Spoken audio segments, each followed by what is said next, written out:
Vamos agora então para a terceira etapa da nossa aula sobre como interpretar artigos científicos da professora Andréia. A Adriana, com 2 aulas de estatística para vocês interpretarem. Não adianta buscar evidência, você tem um artigo e não sabe interpretar o resultado. Então, a aula consiste nisso. Você tem um entendimento de como você busca e depois de como você interpreta. Aí, assim, claro, né, a interpretação do dado, não a interpretação da informação, mas a interpretação do dado já é o que a gente fala appraisal.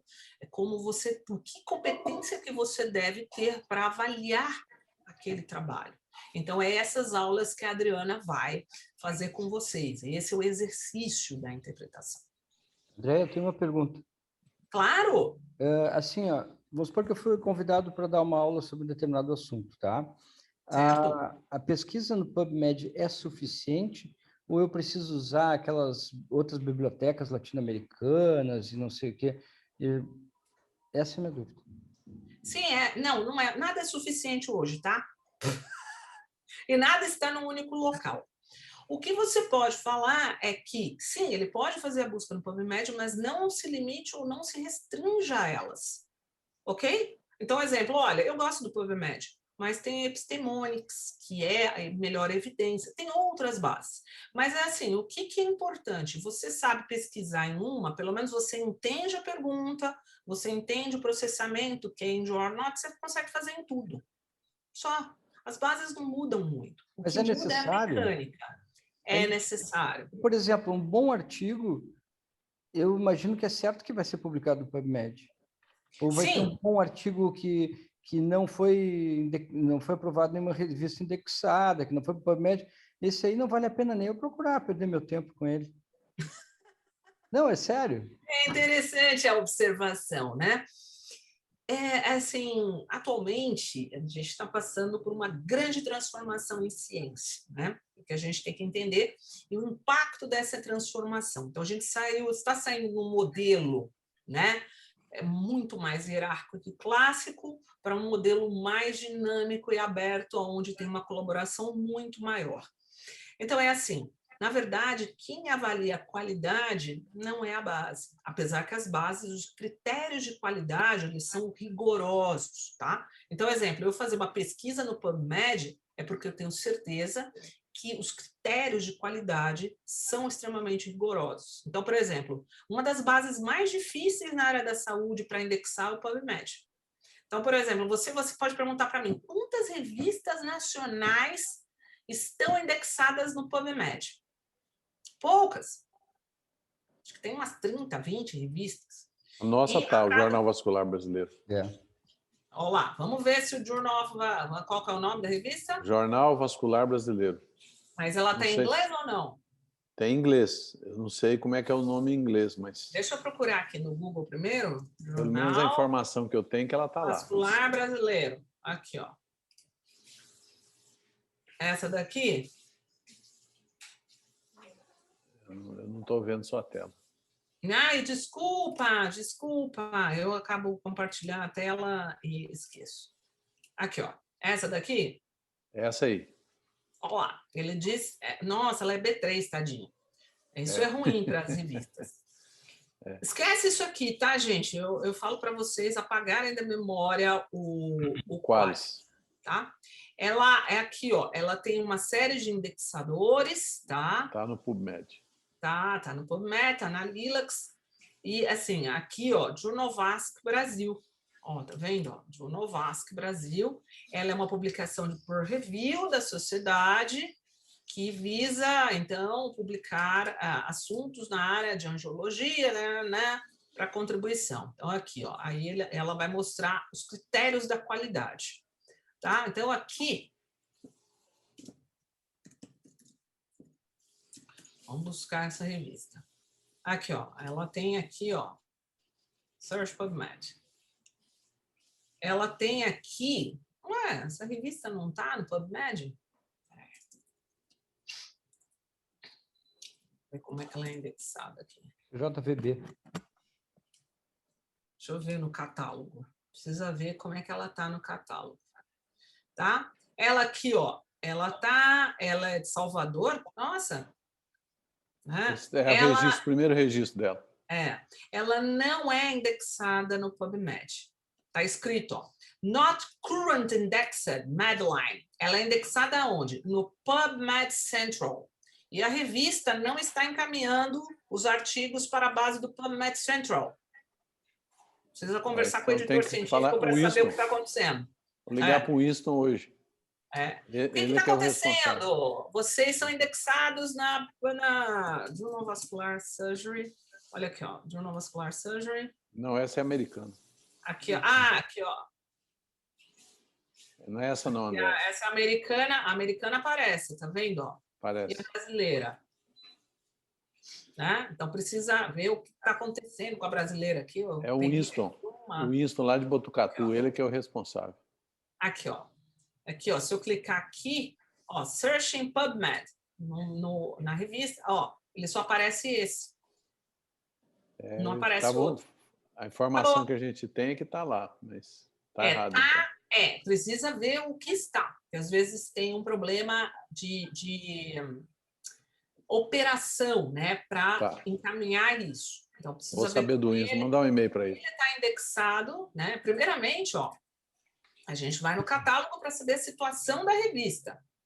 Então, ela é aqui, ela está aqui, né? O link eletrônico para o PubMed Central, um link eletrônico para o Cielo.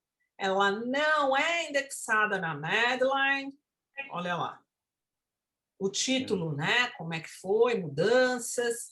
E aqui é um órgão oficial. Então, quer dizer, ela publica em inglês, português, essa revista. O que está acontecendo é que, se ela está no PubMed Central, por que metade dos artigos não se encontram no PubMed Central? Pelo menos não consegui achar. Preciso ver, aí eu falo com você direito, viu, Marcondes, para ver certinho. Mas a revista, algumas revistas científicas acontecem isso por um problema que, às vezes, a pessoa não consegue resolver de encaminhar os dados para a plataforma aí da NLM. Vou saber do Winston. Eu achava que estava indexado. O que acontece com a nossa revista? Você está colocando que ela está, né? Aqui, ó, o jornal. Jornal Vascular Brasileiro. Só um minutinho, com licença. Oi. André, é que tem algumas pessoas que estão no grupo que tem, como a nossa reunião sempre é até às 8, tem compromisso. Sim, a gente já terminou. Não, mas assim, ó, eu estou achando maravilhoso, eu tenho tempo, acho que quem tiver tempo de continuar, pode continuar, porque a gente vai ficar gravando e depois pode ver o que ficou gravado. Mas quem quiser sair, deixar à vontade, porque as pessoas querem dar um tchauzinho, eu acho. Isso, queria te agradecer, Andréia, Fernanda, tá bom? Muito obrigado, eu vou ter que sair agora. Foi excelente, muito obrigado mesmo. De nada, eu que agradeço. Para você também. Então tá, tchau, pessoal. Tchau. Até semana que vem. Tchau. Andréia, muito obrigada também, eu vou ter que sair, que eu tenho paciente agora.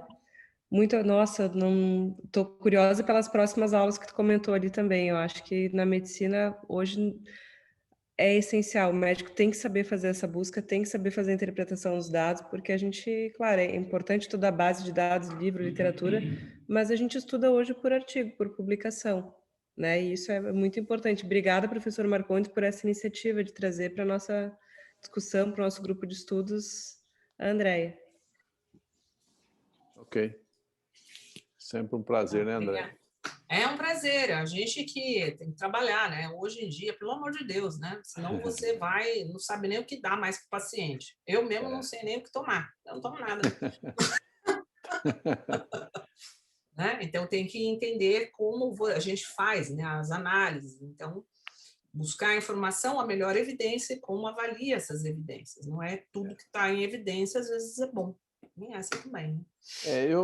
Eu tenho uma sugestão para fazer, assim, você vê, o volume de informação que a gente recebeu hoje foi relativamente grande e, assim, eu já ouvi, desde a época que eu passei pela escola, a gente teve um curso lá de PubMed, foi um dia. né? Eu me lembro bem do curso que saiu uma moça que saiu de lá com a cabeça assim paradinha. Eu falei para ela, por que você está assim andando durinha? Ela falou, porque se eu mexer, eu bagunço tudo que eu aprendi durante o dia todo. Porque você vê que é mais ou menos uma sopa de letrinha. Você tem, e hoje aumentou mais, porque o PubMed ele aprofundou na pesquisa com a inteligência artificial e tudo, né? Então eu acho que a gente deveria ter sinceramente, daqui um mês e meio, 2 meses, talvez, a gente teria que ter um arremate com a Andréia, e a gente praticar bastante isso que ela passou para a gente, e talvez uma nova apresentação dela, uma coisa assim, tipo um upgrade, não sei, uma sugestão para o grupo, né? Porque isso é uma constante que a gente tem. Eu não sei como foi a capacidade de absorção do Albernaz e do Álvaro, que estão aí, eles vão falar em seguida, mas a minha sugestão, além das aulas de informática, de estatística que nós vamos ter em seguida, né? Mas eu queria ouvir o Álvaro e o Albernaz. Dá tempo de fazer mais uma pergunta, André? Dá, fica à vontade. É que, na verdade, é a mesma pergunta. Assim, ó, vamos supor que eu sou convidado para dar uma aula de varizes nos pés, tá? Aí eu vou fazer uma pesquisa no PubMed sobre isso, e meu medo é sempre assim, ó, que eu vou apresentar essa aula e alguém na plateia levanta a mão e diz assim, olha aqui, tem esse artigo aqui, como é que tu não viu isso aqui? Porque ele procurou numa outra base de dados que eu não encontrei. Eu não sei se isso aí é uma coisa mais fantasiosa ou se pode acontecer, e o que seria recomendável quando alguém vai dar uma aula. Se, por exemplo, quando eu falei suficiente, claro, né, tudo é insuficiente, mas assim, o que me colocaria numa posição, se eu só procurar pelo PubMed, eu vou estar numa posição razoavelmente confortável dentro da média das pessoas que apresentam? Ou normalmente as pessoas procuram em outros bancos de dados? Não, você tem que entender que tem gente que tem preferências por sistemas. Então, se você foi convidado para dar uma aula e você tem uma determinada preferência por um sistema, o que você deve seguir? Pirâmide de evidência. O que você deve procurar? Ensaios clínicos randomizados, revisões sistemáticas. Mas os que eu encontrei no PubMed são suficientes? Você pode... São suficientes. Eles se repetem. Por quê? Porque você vai dar uma aula e vai falar que você buscou a melhor evidência. Não importa o sistema, você mostrou. Pode ser que alguém levante e fale, tem esse. Claro, tem outros locais que mostram, mas o que você mostrou na aula, fez a compilação, estudou, leu, analisou estatisticamente para mostrar para eles que você está dando a melhor evidência daquilo que você buscou. Eles vão encontrar outras? Vão. Essa é a nova competência. A nova competência não é assim, eu busquei, né, tudo e mostrar para ele. Não, a nova competência é você mostrar a evidência e interpretar essa evidência. Não adianta mostrar quantidade, falar, encontrei isso, o desfecho é esse, e você não entende e não sabe interpretar a informação. Então, é mais fácil você trabalhar com 2 trabalhos e trabalhar com a interpretação da informação, o que é importante que o aluno tenha que compreender e ler além da fisiologia da doença. Ou seja, eu tenho que entender o contexto da doença e como os processos para que aquela doença não se manifeste. E entender a lógica por trás disso. Então, artigos trabalham na hierarquia do triângulo. Então, eu posso fazer até no Google Acadêmico, se eu quiser, mas eu tenho que aplicar aquelas 5 perguntas. Eu tenho que ter a pergunta, eu tenho que ver a fonte e eu tenho que avaliar a qualidade. Triângulo da evidência. O triângulo da evidência, então, você vai buscar primeiro os ensaios clínicos. Ensaios clínicos, gente, geralmente são de boas revistas. É difícil alguém publicar. Por exemplo, a revista que eu trabalho, a gente quase não recebe nenhum ensaio clínico. Os ensaios clínicos são encaminhados para as revistas das grandes áreas. Então, as revistas brasileiras recebem poucos ensaios clínicos, porque o ensaio clínico é uma forma de você analisar realmente várias frentes, e é um estudo que ele é robusto o suficiente com os dados. Então, as pessoas, no caso, não publicam ensaio clínico em revista brasileira. Isso é fato. Eu trabalho para uma que tem 40 anos. Se você perguntar para o editor do Jornal Vascular Brasileiro, quantos ensaios clínicos ele recebe? 0. Ótimo. Pronto, você já responde. Eu trabalho para uma, que é isso. Tá? A gente colocou lá, fez uma instrução na qual a gente estimula que o Brasil, né, tente publicar pelo menos os protocolos dos ensaios clínicos nas revistas nacionais. E nem nisso eles publicam. Né? Então a gente fala, não, se não é um artigo, vamos publicar o protocolo, que entra como short communication, brief communication, são protocolos dos ensaios. Nem isso eles fazem. Então é assim, as revistas nacionais, por melhor posição que elas estejam nas bases de dados, elas têm pouco, quase zero de ensaios clínicos. Isso é uma dica que eu estou dando para você. Autores nacionais que desenvolvem ensaio clínico publicam em grande revista. Acabou. Pronto. Ele vai publicar onde? Na revista de mais alto índice dentro da área vascular, hoje angiologia. Journal Vascular, Endovascular Surgery. Endovascular. Acabou. Tá? Você pode ir lá e você vai ver o desenho que o cara fez. Ele fez um ensaio clínico. E se ele vai para um estudo mais transversal, é porque ele se baseou no ensaio clínico dele. Aí eu vou analisar o efeito daquilo, como é que é o efeito na população. Questões de segurança. Eu vou lá, faço. Então, são questões que a gente acaba não tendo uma repercussão tão grande com os nossos jornais. Então, precisa ter uma consciência da pesquisa brasileira, é que eu preciso fazer uma boa ciência, mas eu também devo entregar essa boa ciência nos jornais que aí têm trabalhado tão arduamente. Então, não se preocupe que base que você vai. Procure-se, assim, dentro da melhor evidência, da melhor resposta. Acabou. Okay. É isso. Então, se você for dar uma aula, pega os passos para melhor evidência e você pode ir para qualquer base e vai mostrar. Ah, claro que tem a questão data, período, isso é importante também, que é avaliado, né? Quer dizer, não posso pegar uma coisa tão velha, mas tem a questão também, tá? Se não tiver um ensaio, se não tiver uma revisão sistemática com ou sem meta-análise, os ensaios clínicos são os melhores artigos de melhor alto grau de evidência que respondem à sua pergunta. Então, esse é o segundo passo, procurar os ensaios clínicos. E aí que está. Como é que a gente faz a interpretação dos resultados? Quais são os desfechos de interesse trabalhado? Será que o cara não falou de 30 desfechos e o artigo terminou com 32? Acontece. Fala, nossa, mas ele falou de 30 aqui termina com 32? Como é que funciona isso? Então, tudo isso é que vocês vão ver com a Adriana. Então, eu falei com a Adriana, falei com o Marcondes. Não adianta buscar só a informação, senão interpretá-la também. Então, é isso que vocês têm que ter segurança. Não se preocupem. Se alguém levantar a mão e encontrou um artigo, a primeira coisa que você tem que perguntar: qual o desenho do estudo? Se é um case report, é baixo nível de evidência, mas a gente tem que entender em que contexto aquilo é dado. Não é que o case report seja menos importante, não é que um coorte seja menos importante. Em que contexto esse estudo ele entra? Tem que entender essas coisas. Em que contexto?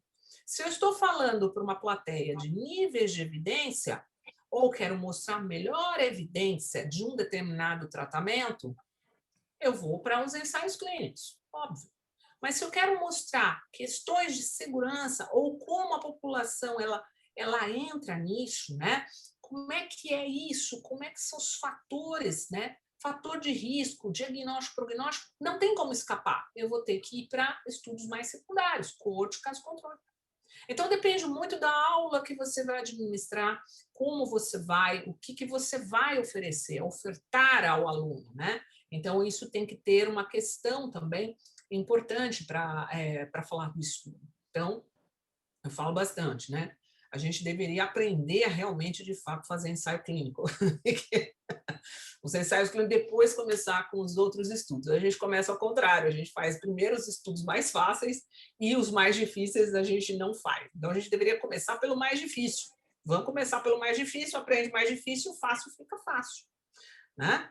Então, essas são as considerações atuais. Nunca vai ter, não se preocupe, isso você tem que deixar claro, que hoje tem muita informação, muitos lugares, e você tentou buscar do melhor lugar, da melhor fonte, a fonte mais confiável que se tem para dar essa resposta. Só isso. Bernas, Eu tenho 20 anos que eu dou aula em congresso brasileiro, já dei aula fora. Eu nunca vi essa pergunta. Sabe, assim, você... Hoje, esse assunto de varize no pé, esse assunto hoje tem uma pessoa que domina no Brasil. E essa pessoa que eu conheço até hoje é você. Então, você é autoridade nisso aí, e sempre que você fala com categoria, sabe? Então, assim, não se preocupe com esse fato. Você estando no PubMed, você está muito bem servido. Você tem um grande parceiro ao seu redor, e isso não dá problema para você. Eu queria ouvir o Álvaro, enquanto a Andréia está fazendo a pesquisa aí já de veia varicose no pé. O Álvaro, faça seus comentários, por favor, Álvaro. Certo. Obrigado, Marcondes, pela oportunidade. E obrigado, Andréia, por ter nos abertos, pelo menos para mim, que exerço a medicina na prática diária e não estou envolvido diretamente com a parte acadêmica, você abriu horizontes da ciência que vem somar a ideia assim, de que a medicina é uma arte, mas hoje ela está sendo muito mais ciência do que arte. A gente tem que estar realmente focado no processo de pesquisa para que a gente tenha sempre uma base sólida e a gente tem uma tranquilidade de prescrição de medicamentos, tranquilidade de condutas com os nossos pacientes e até para que a gente tenha uma expectativa de desfecho. É uma segurança para o profissional, uma segurança para o médico. Então, assim, essa oportunidade que você nos deu hoje, eu agradeço também a oportunidade que o Marcondes trouxe e a abertura que o Albernaz me deu de estar dentro do grupo de estudos, me deixa muito feliz porque eu começo a ter novas visões do que só a fonte básica que a gente tinha de estudos que eram publicados em revistas de renome, né? Então, hoje a gente vai buscar esses artigos e nossa, vou falar que nem o Marcondes fala, tá muita informação e eu não posso chacoalhar minha cabeça agora, né? Então, eu acho que a gente tem que botar em prática tudo isso. Eu tive a oportunidade de, durante a aula que você foi fazendo, eu fui anotando para que eu possa dar sequência nesses próximos dias, de começar algumas pesquisas e eu possa até trazer algumas perguntas, mas a experiência prática que a próxima pessoa que vai nos dar uma orientação possa nos ajudar a desenvolver essa pesquisa prática, porque agora, já que começou, vamos subir o nível, vamos o que ela melhorar. vai fazer, o desafio aí é você montar uma pergunta, né, e fazer a busca na base, pelo menos com os principais. Então, filtrando para ensaios clínicos ou revisões. Então, assim, a Adriana, eu conversei com ela, eu não sei se o Marcondes conseguiu mandar o e-mail. Já consegui, sim, eu mandei até os artigos para ela. Já mandou os artigos, então já tem alguns artigos que ela vai tratar com vocês. Então, o que ela vai dar é a interpretação dos dados desses artigos de acordo com o perfil. Eu falei para o Marcondes, não adianta a gente só falar, mostrar base, se não tiver análise. Você acha esse artigo aqui, da Cochrane? Tá. E aí? Não sei. Eu vou ler o final, porque é sempre o final que importa. Então, você não entende a informação. Então, aí eu falei para ele, a minha aula só não é possível. Atualmente, né, eu tenho trabalhado com 2 estatísticos. Então, eu falo da base de dados e eles entram com montagem de banco de dados, estruturação do banco e estatística. Por quê? Porque a coisa está num jeito que, se a gente não entender essa competência, a pessoa só vai ficar com a coisa antiga, anterior.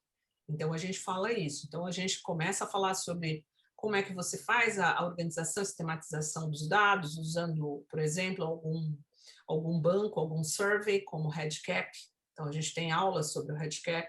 A Adriana entra, né, com análise, como é que você descreve um artigo, melhora a interpretação desses dados. Então, isso é importante, né? Então, é isso que a gente acaba finalizando, fechando, porque senão fica uma aula muito separada e a pessoa fala, mas eu tenho que fazer pesquisa. Então, a gente congregou tudo, né? Começou a congregar, porque hoje não tem como falar coisas isoladamente, não tem nem como. Tá ok? Ok. Obrigada, eu que agradeço aí o convite, espero que tenham aproveitado bastante. Andréia, a às vezes quem dá uma aula como tu deu hoje para nós, fica perguntando assim, será que eles pegaram, será que não pegaram? Só para te dar um feedback, assim, o nível de aproveitamento para mim foi 100%. Talvez, se pudesse ser um pouco maior, 110% seria, tá? Porque além de ter aproveitado tudo o que tu falou, ainda tem muitas coisas que eu vou tentar, tipo assim, é uma semente plantada, entende? A gente vai procurar desenvolver mais coisas a partir disso que foi conversado, porque foi uma aula muito, muito importante, muito bem clara, bem explicada. Eu acho que vai ajudar não só a nós mesmos, como quem tiver acesso a esse vídeo depois no YouTube, que a gente vai deixar pronto, né? Na página da clínica, Albernaz. E daí, assim, quem quiser, eu acho que isso é uma coisa que a informação tem que ser divulgada, né? E ainda mais uma informação desse nível tão precioso como tu trouxe para nós hoje. Tá bem bom. Colocado, bem colocado, Leonardo, bem colocado. Eu fico disponível para vocês, se vocês quiserem, como diz o Marcondes, se quiser um segundo round, a gente faz segundo round, mas o segundo round seria ser mais voltado para uma prática, tem que pôr a mão na massa. Eu sou muito skin the game, minha pele em jogo. Se não faz, não vai, entendeu? Geralmente, eu, quando faço essas aulas, a gente fala muito, eu falo, me manda algo para eu fazer na hora. Eu não fico assim, deixa eu fazer primeiro, para depois. Não. Minha sugestão. André, tu tá com filtro... Desculpa, Marcondes. Pode falar, desculpa. Não, minha sugestão para o próximo encontro nosso, 1 mês, 2 meses, seria cada um levar uma fonte de pesquisa na hora e ela fazer. Nós somos 4 ou 5, a gente passaria e ela faria na frente da gente aí, como ela fez par e passo, cada pesquisa, o interesse de cada um, assim, tipo trombose e meia, uso de meia na trombose, cirurgia com varize, cirurgia no varize do pé, o Álvaro falaria de coisa de anticoagulante, enfim. Muito bom. A Andréa gosta muito disso, assim, e a aula ficaria bem dinâmica, sabe? Porque são assuntos que seria nos muito interessam. bom. Nós somos todos da mesma especialidade, então minha sugestão é a gente fazer esse bate-bola com ela, sabe? Ela faz a pesquisa na hora, manda para a gente anota e tal. Eu acho que isso aí é muito enriquecedor. Legal. André, tu está com filtro, né? Que a gente tem publicado na Flebology só uma série de casos. É o que a gente não tem revisão. Qual que é o seu nome? Fala para mim. Albernaz? Albernaz, os primeiros nomes. LF. LF? Uhum.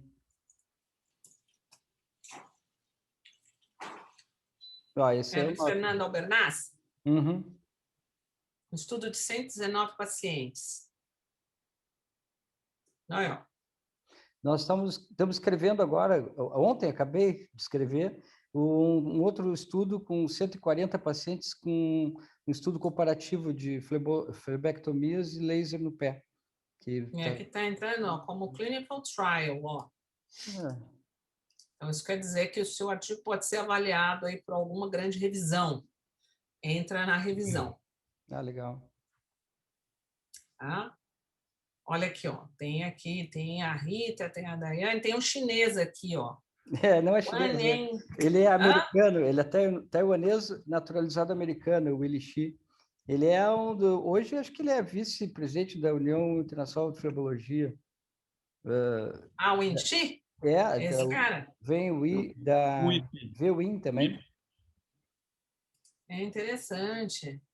Ele tem trabalho pra caramba, hein? Caraca! Ele é nosso parceiro, é amigo. Pode ficar com ele, pode ficar. Vê se tem outros estudos que vocês possam colaborar com dados. Tem, né? Esse novo agora é com ele também, de isso é importante, porque ele abre muito, né, a internacionalização para vocês. Isso é importante, ter um colaborador internacional de grande peso, publique bem, porque isso faz com que a entrada também no cenário internacional ela se amplie. Né? Não é fácil ser pesquisador nacional, não. Tem que trabalhar.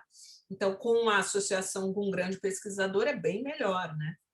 Quer dizer, ele ajuda vocês a internacionalizar. Isso mostra que vocês têm uma preocupação com a qualidade da pesquisa, né, clínica. André, tem alguns artigos que a gente olha e que são livres, que o PDF é livre. Ah, sim, isso Eu tem. tenho algum preconceito com isso? Precisa ter? Porque eu penso assim, Não, nenhum. se é livre é porque é patrocinado, se é patrocinado é porque existe algum conflito de interesse. Não, não tem nenhum conflito. É que a base, as revistas, algumas revistas, elas são de livre acesso, tá? E a PubMed só inclui, é isso aí, ó, são revistas que fornecem para todo mundo o acesso completo ao texto. Isso tem até Circulation, se você bobear. Circulation, tem New England, tem revista da área de cardiologia, que é livre acesso, JAMA. São várias revistas que fornecem não é livre acesso que é ruim, né? Não, não é. Quem está patrocinando é a sociedade, ou seja, uma sociedade. Por exemplo, o Jornal Vascular Brasileiro. Ele é livre acesso, ele é ruim? Não. Eu pensei que talvez tivesse conflito de interesse nisso.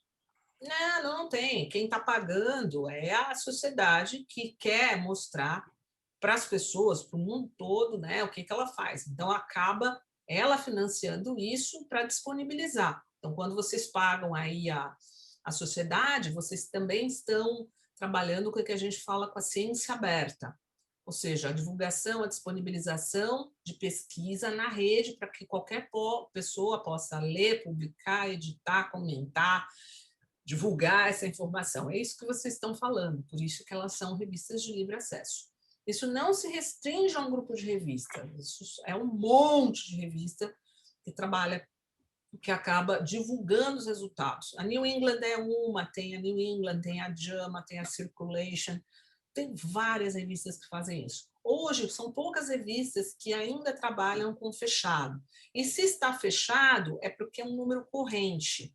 Tá? Às vezes acontece isso. Aquele número corrente não foi aberto, mas o número anterior, ou os números anteriores, está tudo aberto. Tá? É uma forma também que a revista faz para ganhar. Mas hoje em dia quase tudo vai ser aberto, viu? É para migrar para total abertura do artigo. Você já publica e já tem o artigo na íntegra, né? Então, quer dizer, eu não tenho... Isso também é importante, né? Se você fizer uma divulgação grande, como é que é a divulgação, né? Nas redes. Então, exemplo, a pessoa vinha aqui, já vim finalizar o PDF aqui, ó, desse artigo, que é de 2019. Olha que maravilha! Né? Então, já tem aqui, ó, o artigo, tudo objetivo, o método, como é que foi, o que ele fez, o que ele fala, os principais tópicos, quem participou, quem deixou de participar. Isso aqui parece que é um guideline, né? Então, eles estão falando sobre tudo, que tópico que está, como é que foi, como é que avançou. Então, isso é importante, né? Dentro da pesquisa. Você não ficar indo, buscando um, buscando o outro, fazendo uma coisa, fazendo outra, tudo estar integrado num lugar só, né? Até a abertura dos dados, né? Isso é bom. Não tem ninguém do Brasil aqui? Itália, Brasil. Instituto Brasileiro de Febologia, São Paulo. Quem será do Instituto Brasileiro de Febologia? É o Dudu. É o Dudu? Então, o Dudu está nesse estudo, ó. Dudu está representando o Brasil aqui, ó. É o Eduardo. Eu acho que é o Eduardo aí.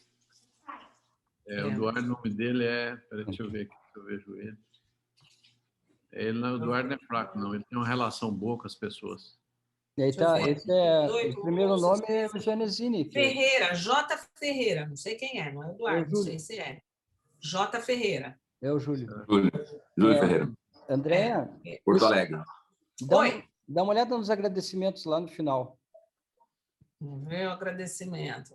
Olha, isso aqui deve ser gigantesco. Vamos lá. Ok, message, referências. Vamos ver aqui. Nossa, quanta referência, meu Deus do céu. Esse foi publicado num congresso na Itália, e que foi feita uma revisão dos guidelines. E a minha pergunta foi sobre isso, porque eu estava lá e eu fui o que fiz o debate, o comentário sobre marcação pré-operatória para cirurgia de varizes. E eu tinha feito um estudo no PubMed para poder comentar, né? E um amigo meu, que é um guru, amigão também, que é uma pessoa bem conhecida, ele disse, olha, Bernardo, tu tem que procurar em outras fontes, não só no PubMed. Aí me deu outras, tipo, sei lá, essas livrarias latino-americanas e tal. Para esse tipo de guideline, faz em muito lugar. Não se restringe a gente faz em muito lugar, tá? Para fazer essas recomendações. Opiniões de expert também, né? Uhum. Então, o guidelines, ela pode incluir opiniões de expert, mas ele vai atrás da melhor nível de evidência. Nesse guideline aqui, ele fez o quê? Aqui não tem, tá? Aqui eu não estou vendo o agradecimento, mas pode ser que tenha sim. Na revista publicada, no artigo publicado, ele tem o meu nome ali no agradecimento. Por exemplo, aqui foi uma narrativa review, uma fair opinion. É uma revisão narrativa. A revisão narrativa, a metodologia não é tão robusta. Pode pegar qualquer tipo de artigo. Exato. Legal. Você entendeu? Uhum. É o que a gente mais faz, a revisão narrativa. Principalmente na faculdade, quando eu estou orientando os TCC dos alunos, da pós-graduação, eu oriento muito revisão narrativa, né? Porque a sistemática é difícil de ser feita. Você tem que ter um epidemiologista junto, às vezes um estatístico, né, André? Tem que ter é mais pesado. Tem que ter um monte de gente, né? Senão você não faz, você faz lá um desdentado.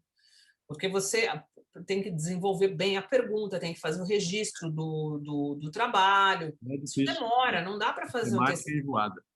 O aluno poderia participar de uma parte, descrever essa participação e isso entrar como um TCC, para ajuda de alguém que tivesse ou no mestrado ou no doutorado. Então, o aluno entra e ele descreve, né, quais são poderia trabalhar, né, as novas competências de um aluno para desenvolver um determinado estudo. Pode ser o TCC dele, né? Depende de como a gente vai fazer isso. Agora, eu trabalho muito, a gente não gosta de revisão narrativa, eu ensino bastante uma revisão que a gente fala que é de scoping review, ver o estado da arte daquele assunto. Dependendo da temática da scoping, dá para fazer até em um ano, né? Usando também um referencial bem mais robusto, sem estatística. E isso começa a ser publicado. Porque, às vezes, o aluno tem um bom assunto, mas fez uma revisão narrativa, a revista não quer. Por exemplo, a minha, eu quero mandar embora a revisão narrativa. Nem quero. Sei lá como fez. André, que base que buscou. André, o tempo. Não sei. Oi? André, Oi? você falou que quando você não faz narrativa, você faz qual? Estado da arte? De Scoping Review. Essa daqui, ó, que a gente usa Prisma CSR. Esse aqui, ó. Opa, a gente usa esse aqui. Extension at Scoping Review Explanation. Foi o pessoal que fez. Essa é uma metodologia que faz síntese de conhecimento, adotada muito pelo pessoal da enfermagem, conhecida como a revisão integrativa. E ela foi, a partir de 2018, houve a validação da metodologia, então foi ampliando para as outras áreas. Hoje, quase todas as áreas de conhecimento usam revisão de escopo para entender o estado da arte, ou de um tratamento, ou de uma doença, ou de um conceito. Precisa entender como é que é o mapeamento disso, como é que as pessoas entendem para a gente delinear novas estratégias. Então, a gente faz a revisão de escopo. A revisão de escopo é muito aceita por quase todas as revistas. Quando bem montada, bem elaborada, ela é fácil. Ela não requer uma estatística robusta, não tem nada. Mas ela requer passos, tá? Então, aqui ele explica quais são os passos para um bom desenvolvimento de revisão de escopo, tá? Então, é um instrumento chamado Prisma. Eu vou mandar. Manda por e-mail. CSR. Prisma CSR. Prisma aqui, ó. Tá aqui, ó. Equator. Que é uma base aqui, ó. Ou você entrar na página do Prisma Standman, que tem os vários desenhos, né? E ele vai explicar aqui num vídeo que consiste ser o Scope Review. O que é um Scope? E abaixo dá a sequência, né? A página dá. Então, aqui ele fala para testes de diagnóstico de acurácia, para acupuntura, para ensaios clínicos, né, que a gente tem que usar, o que você usa, porque tudo tem um compliance, ou seja, tem uma recomendação a qual você deve seguir. Por exemplo, eu tento colocar isso, mas é difícil, porque o povo não obedece, faz o estudo à cabeça. Ah, foi assim que o professor falou. Falei, tá bom, mas de onde ele tirou isso? Né? Claro que tem as inovações estatísticas, mas isso inclui método, né? Então, se você quiser abordar mais alguma inovação estatística, isso tem que explanar muito bem no método e explicar no resultado. Então, tem gente que acaba misturando tudo. Então, esse aqui são a forma de você desenvolver um estudo. Esse estudo dá entre 6 meses e 1 ano, uma revisão. A revisão fica muito boa. Tem trabalhos ótimos com revisão de escopo. Vamos ver aqui no PubMed se tem alguma revisão de escopo com varicose vein. Scope and review. Scoping. Scoping. Food research. Tem, ó. Põe food venous, varicose venous. Tira o úlcera. Venous. Tem boas revistas, inclusive, ó. Mas tá em úlceras de novo. Úlcera que é melhor. Não, é só para mostrar para vocês que as revistas publicam. Tem sobre curativos para úlceras no pé e curativos. Tem, ó. Food Ankle Research, na Food Ankle, o nosso era sobre tratamento. Tá vendo? Ó, tem várias. Você pode fazer uma revisão de qual está da arte dos tratamentos. Scoping Review, aí escreve o nome. Chama Scoping Review. Scoping Review. Que é mostrar a síntese do conhecimento, como o conhecimento está sendo abordado. O Scoping, ele é um anterior à revisão sistemática. Você faz uma anterior. Então, você analisa se tem uma densidade do assunto, um monte a gente faz uma revisão de escopo. Publica a revisão de escopo para você depois falar, agora a gente vai para uma sistemática. Então, é entender o estado da arte que se dá dentro da literatura. Hoje tem vários tipos de revisão. Muito tem bom, exemplos, over-review, revisão da revisão, meta-revisão. Nossa, tem revisão para caramba. Para aluno, a gente trabalha muito com revisão de escopo. Porque o aluno vai aprender os 5 estágios também, que entra na mesma coisa. Elaborar a pergunta, desenvolver a estratégia, analisar sistematicamente os resultados e categorizá-los e colocar essa categoria na melhor estratégia. Como é que ele vai classificar isso? Então, ele pode categorizar, ele pode analisar. O que ele vai observar? Né? André, dentro daquilo que ele se propõe. Artigo de revisão e revisão sistemática é a mesma coisa? Não, são coisas completamente diferentes. Tá? Existem vários tipos de artigo de revisão. Tá? O objetivo do artigo de revisão, não importa se é sistemático ou não, é fazer uma síntese do conhecimento. Essa é a abrangência. As revisões sistemáticas, elas adotam metodologias as quais você deve seguir. Então, você pode responder tanto a uma intervenção como a um critério mais seguro, uma questão ou um prognóstico ou um diagnóstico. Então, são revisões temáticas distintas. Então, você sempre tem que ter uma pergunta e a revisão sistemática trabalha com o que a gente fala a exaustão. Exaustão é você procurar o maior número de fontes em bases de dados para encontrar, não ter critério de idioma e não ter critério de língua. Nas revisões sistemáticas, eu também parto do princípio que eu preciso ter um conjunto de informação, né, de desenhos, para eu fazer a síntese daqueles dados. Então, se eu estou fazendo uma pergunta de intervenção, eu vou ter que entrar nos ensaios clínicos. Eu não posso misturar, por exemplo, os cortes longitudinais. Também eu tenho filtro desses desenhos. Então, eu vou fazer a síntese desses trabalhos. Essas são as revisões sistemáticas.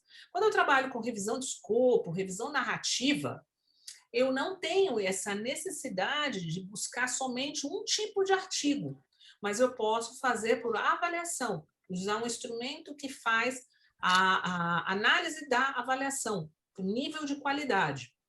A gente usa um instrumento e a pessoa fala, olha, Dentro desse conjunto que a gente buscou, existem mais trabalho de evidência 1A, ensaios clínicos randomizados. Também pode ser feita essa descrição.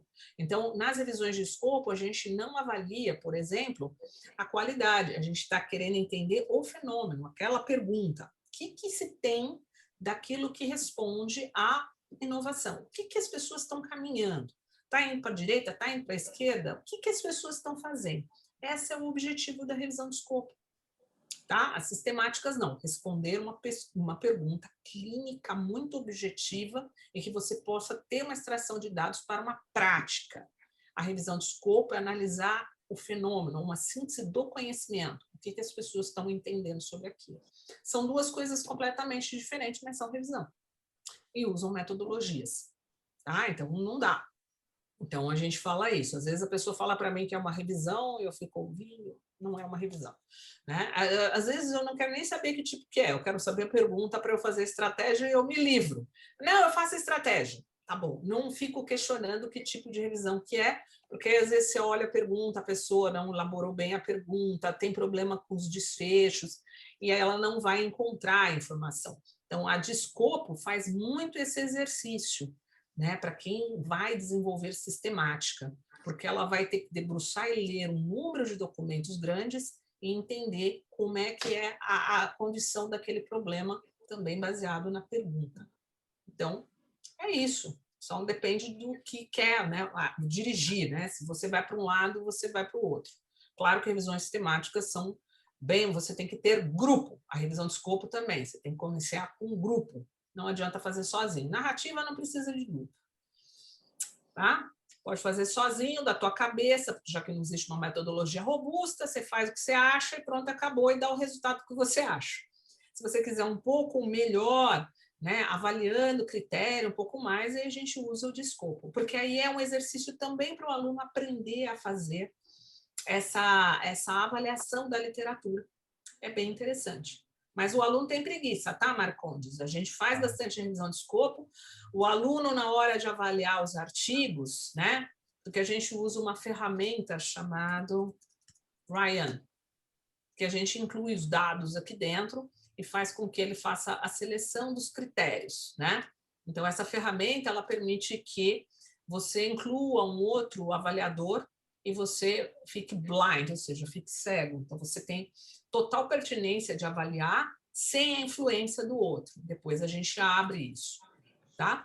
Então, aqui, ó, aqui tem uma revisão de sífilis, que aqui, ó, a gente coloca, né? E aí a pessoa pode incluir ou excluir, baseado primeiramente na leitura do título e do resumo. Depois passa para o segundo round, que é a leitura do texto completo. A leitura do texto completo vai para um outro round. Então, a ferramenta faz isso, a gente inclui aí. Aí, quando chega nisso, que o aluno tem que analisar 1242, ele desanima. Ele já começa aqui, ó. Então, se o professor não ajudar, não sai. Né? E, às vezes, é interessante porque pode dar bons artigos. Quando bem feita uma revisão, dá excelentes artigos, muito bons artigos, publicados até internacionalmente. E é uma facilidade, não é difícil de fazer. Ele é chato, tem etapas. Você tem que obedecer as etapas, você tem que fazer tudo certo. Mas é fácil, não é difícil. São artigos bem bacanas, assim. Tem vários artigos bem bacanas de revisão. Tá? Não sei se vocês conheciam essa ferramenta. Não. Não, essa não. Tem várias ferramentas, né, para revisão. Não. Beber água do mar. Eu estou satisfeito. Eu espero ter passado, tem bastante coisa, né? Tem muita coisa. Depois eu passo umas outras coisas interessantes, por exemplo, programas de inteligência artificial que fazem artigos. Um professor entrou em contato comigo e ele pediu, né, para eu buscar uma série de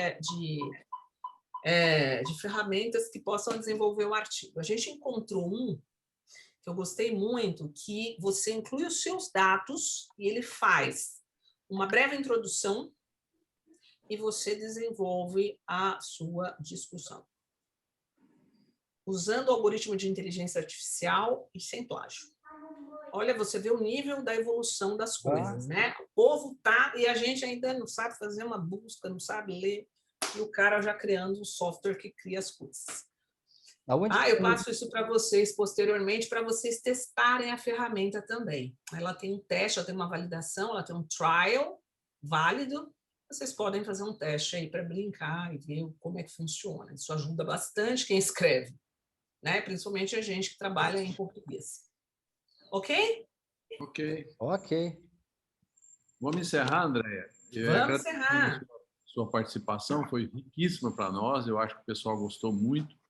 Nós estamos aqui quase com 2 horas de aula, né? Foi combinado que você foi errado, porque tinha que pagar 2 horas, pagamos só 1. Imagina, Marcondes. Imagina, aí, ele vai editar o vídeo. Claro que essas conversas aí vai interromper a gravação. Eu não pretendo. Eu acho que as conversas foram mais úteis do que no contexto, né? Foram tão úteis. Ou você divide o vídeo em 2 partes. Eu acho que sim. Eu vou dividir o vídeo em 2 partes, que fica mais fácil. Eu vou passar o e-mail, Andréia. Olha lá, a outra aluna aí da próxima. Que gracinha! Esse é bom, porque você já começa na estatística com ele. Ele vai aprender rapidinho. Sabe mais do que nós. Sabe. E aí, eu vou passar seu e-mail, Andréia, para todo mundo no grupo. Quem tiver dúvida pode fazer por escrito. E fica aberto o canal com a Andréia, que é uma pessoa, vocês viram aí, muito aberta, muito franca, fala o que tem que falar, não fica escondendo nada. Toda a vida eu tive esse feeling com ela. Tá bom?